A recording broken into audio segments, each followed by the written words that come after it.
Olá, querido e querida, tudo bem com você?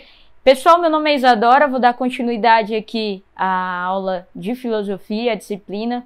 Essa aula ela foi criada para a turma do 8º ano, tanto A quanto B, tá? E vocês podem me acompanhar abrindo o caderno 1, página 21, módulo 2, tá? E também, quando finalizar a aula, se quiser seguir o Instagram da tia, por favor.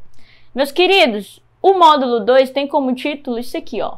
Lógica e absurdo, humor e riso. Aí eu coloquei what? Como assim, professora? Como assim lógica e absurdo, humor e riso? Calma, jovem, calma. Seguinte, neste módulo a gente vai trabalhar a questão da lógica e também a questão do humor. Em contrapartida, o absurdo também tá aí, tá? E vocês podem até observar, por exemplo, lá na página 21, tem uma imagem, né, de uma pessoa rindo de uma forma estranha, né, diferente, parece meio absurda, né? Então vocês podem acompanhar o material de vocês. Dica básica: escrevam aquilo que o professor escreveu no quadro, tá? Para que vocês possam até depois revisar. E lógica, pessoal, vem de logique, né? De logique, que também vem da palavra logos, tá? A palavra grega logique e logos.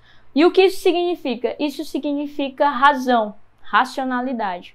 O ser humano é o único ser capaz de raciocinar.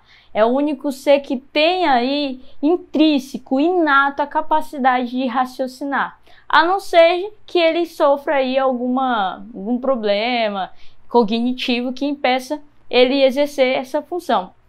Mas o que nos diferencia dos outros animais, porque, por exemplo, segundo Aristóteles, nós somos um animal, mas somos um animal racional. Os outros animais, eles são animais instintivos, tá? Então, essa seria, para a grande parte da filosofia, a principal característica do ser humano que nos diferencia dos animais, a nossa capacidade de raciocinar. O ser humano possui capacidade de agir com o uso da razão, tá ok? A gente chama de racionalismo e está dentro da teoria do conhecimento. Como assim? Teoria do conhecimento, pessoal, é uma vertente dentro da filosofia que explica como é que o conhecimento acontece, como é que ele surge, como é que a gente adquire conhecimento. Para os racionalistas é através da razão, que é algo inato, que todo ser humano tem, ok? Deu para entender aqui a lógica, né?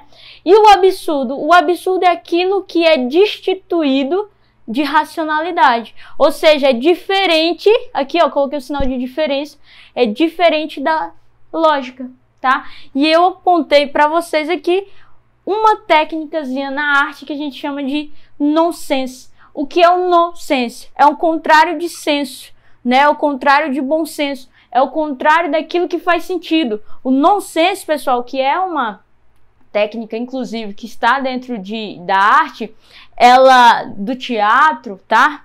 Ela leva em consideração o absurdo. Sabe quando alguém te fala uma coisa que parece que não tem sentido, mas a pessoa acha, assim, graça, acha humor, acha um riso para aquilo?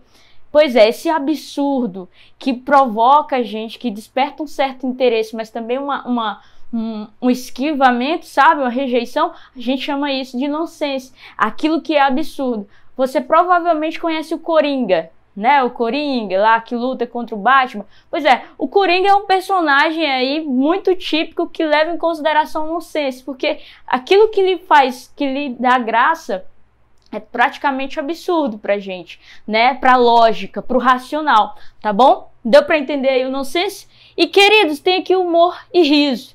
Eu vou colocar tanto humor como riso como sinônimos, tá? Apesar de que o riso, ele tá mais em relação ao aspecto físico do nosso corpo, a forma como a gente demonstra quando a gente tá, por exemplo, com um determinado humor. E o humor seria nada mais do que um temperamento. Inclusive, tem um cara na filosofia, principalmente na medicina, tá? Chamado Hipócrates.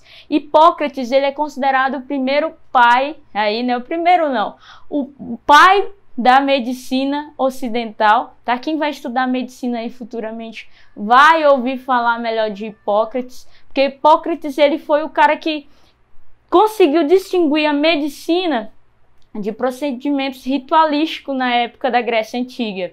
Então as pessoas, para se curarem naquela época, faziam muitos rituais religiosos, né? Os sacerdotes, eles apelavam aí para seres divinos, e o Hipócrates, ele quis colocar, né, aquilo que ele acreditava que deveria ser racional e que deveria ser pautado na natureza, mas de um aspecto racional. Então ele dá à medicina um sentido diferente da que ela tinha até aquela época. O Hipócrates, pessoal, é muito conhecido por essa teoria dos 4 temperamentos. Tem o melancólico, o colérico, o sanguíneo e o fleumático. E o que é esses 4 temperamentos? Pessoal, todos nós, segundo o Hipócrates, temos um temperamento específico.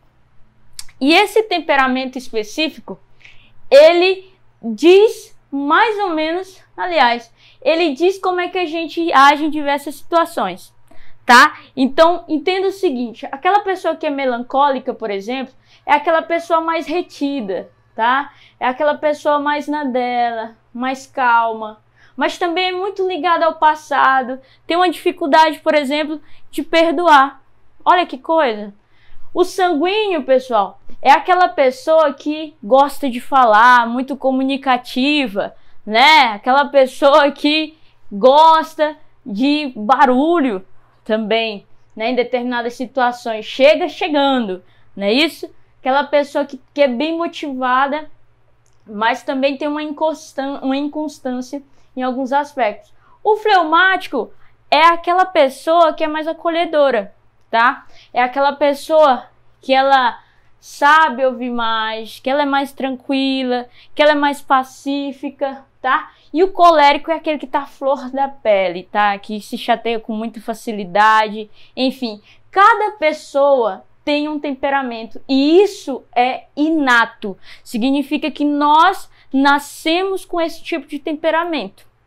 Para ficar mais profundo o assunto sobre isso aqui, eu vou disponibilizar na Agenda Edu um quadro com todos os tipos de temperamento, com esses 4 tipos de temperamentos e as suas características.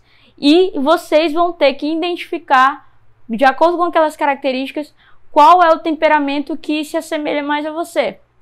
Lembrando que um temperamento não impede que você tenha características de outros, tá? Você pode ter até características de outros 2 temperamentos, ok? Mas sempre tem um que é o principal.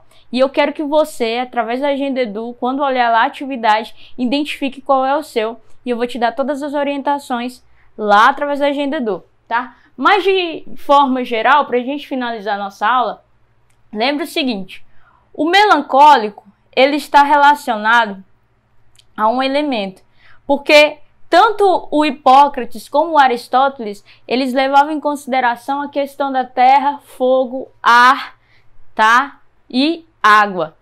Por exemplo, fleumático é a água, porque a água é aquela que se adequa ao local e que absorve também, tá bom? O melancólico seria a terra. Por que a terra? Porque o melancólico é aquele que, por exemplo, você já experimentou enfiar uma faca na terra? Enfiar uma madeira na terra? Quando você tira, não fica ali a marca? Não é mais difícil? A terra até se adequa, mas tem uma dificuldade muito maior do que a água. Se eu coloco uma água no copo, ela vai ficar uniforme. A terra não, a terra eu vou ter que bater ali para ficar do jeito que eu quero, tá ok? Então, a terra ela absorve, aliás, ela se adequa ao local com um pouco de facilidade, menos facilidade que a água, porém, a terra, ela é mais difícil de se adequar, tá? O colérico, pessoal, seria aquele que é o fogo. Por quê, professora? Porque o fogo, ele causa isso, impacto, ele causa, por exemplo, marca, ele deixa cicatrizes. E aquela pessoa que é colérica, ela é assim, ela é aquela pessoa que às vezes estoura, aquela pessoa que às vezes fala o que pensa mesmo, que tem a capacidade muito grande de liderar, né? Talvez seja você, essa pessoa colérica. E o sanguíneo é aquele que seria né, teria como símbolo o ar, porque ele consegue, tá? Ele consegue ter uma facilidade de adaptação, porém ele se dispersa muito rápido, tá ok? Então ele não tem muita resistência, né? Digamos assim. Esses aqui são os 4 elementos, tá? Terra, fogo, ar e água. E para cada temperamento desse, eles correspondem, né? Tem um símbolo. E o que vocês precisam saber em relação a isso, além do que a gente já falou? É que independente de qual seja o teu temperamento, de qual seja aí a tua maior característica, independente de quais sejam o teu temperamento, você tem a capacidade de melhorá-lo, tá? É algo inato, é algo seu, e quando a gente entende, por exemplo, que é de uma determinada forma, a gente evita muitas situações. E qual o sentido da filosofia se não nos dá orientação para que a gente seja uma pessoa melhor, tá? Então, eu espero que vocês, através dessa aula, consigam não só realizar atividades que estão no livro, mas principalmente que vocês se tornem uma pessoa melhor. Se identifique e parem de se cobrar coisas que, com o tempo, vocês vão conseguir, tá? Um beijo, um abraço, até mais.